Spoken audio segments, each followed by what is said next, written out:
Alright, guys. Time for the fun of City of Ash. Version 1.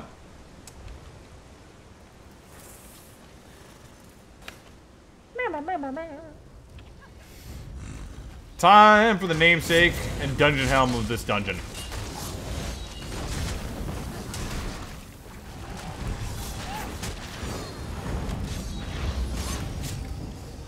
Infernal Guardian.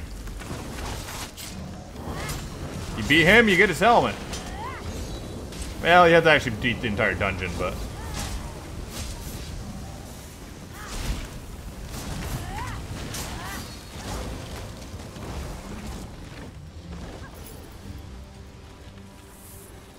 That's a dead guardian there.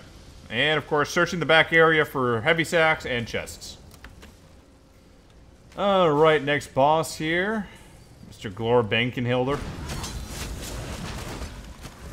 He's actually a pretty simple boss. I mean, you think there'd be more adds to this fight, but there really isn't.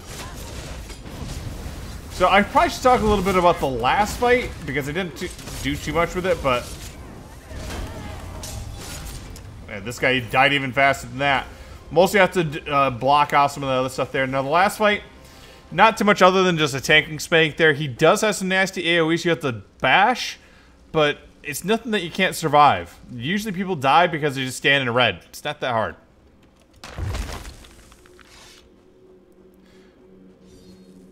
And I think we'll just waste a long clip here for this one here, because the next boss is right here.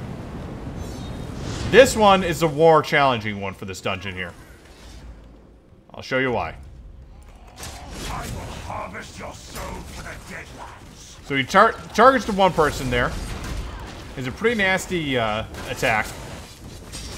And that right there, that fire. You have to drag him out. And make sure you have yourself an escape plan on this one. That's the one thing that gets tanks killed.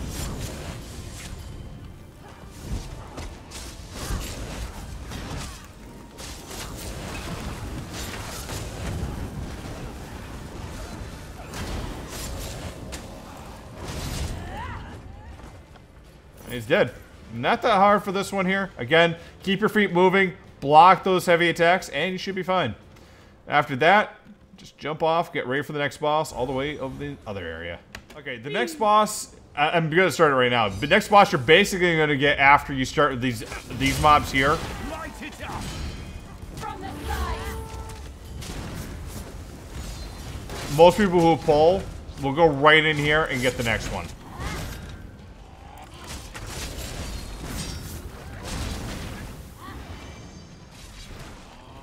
Assuming you kill all the other heads.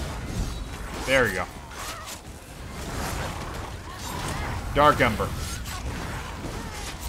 Your team should be able to AoE down the other ads pretty easily. And then just watch the fire that's spewed around here. Shield Absorb can help a little bit.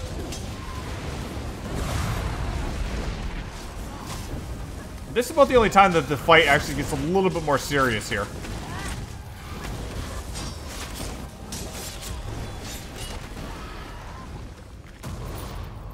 Sometimes you can die to that, but only very rarely. And on to the next one. Now Raphael Framheart. Now basically this one here is an amalgamation of the last few ones you had. Standard two-handed setup.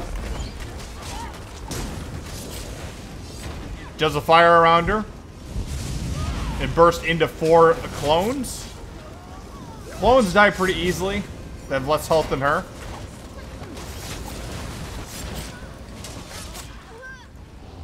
That's pretty much it. We have high DPS, so we're just burning through some of these here.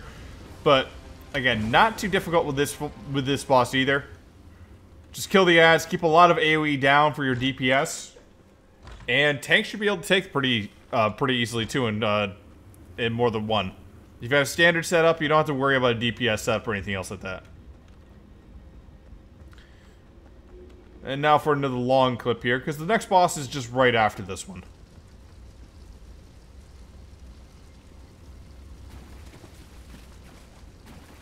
So you get the Meru's Dagon banners flying here. And we're going to get hard mode going here. A wonderful rug for the master. Surrender and I'll devour you quickly. Razor Master Estrus.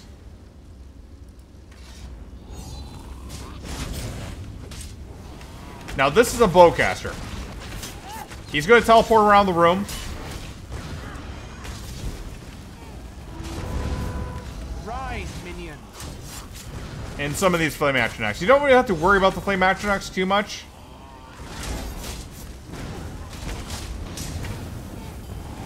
Just keep damage on him. He will damage other players in the area. And also some of these fire things that will like shoot fire around the room.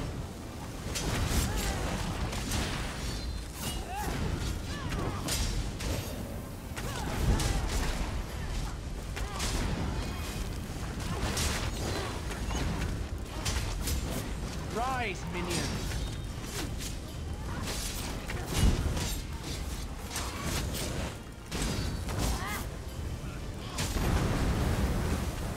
Assuming your group has survivability, you don't really even have to taunt those extra ads.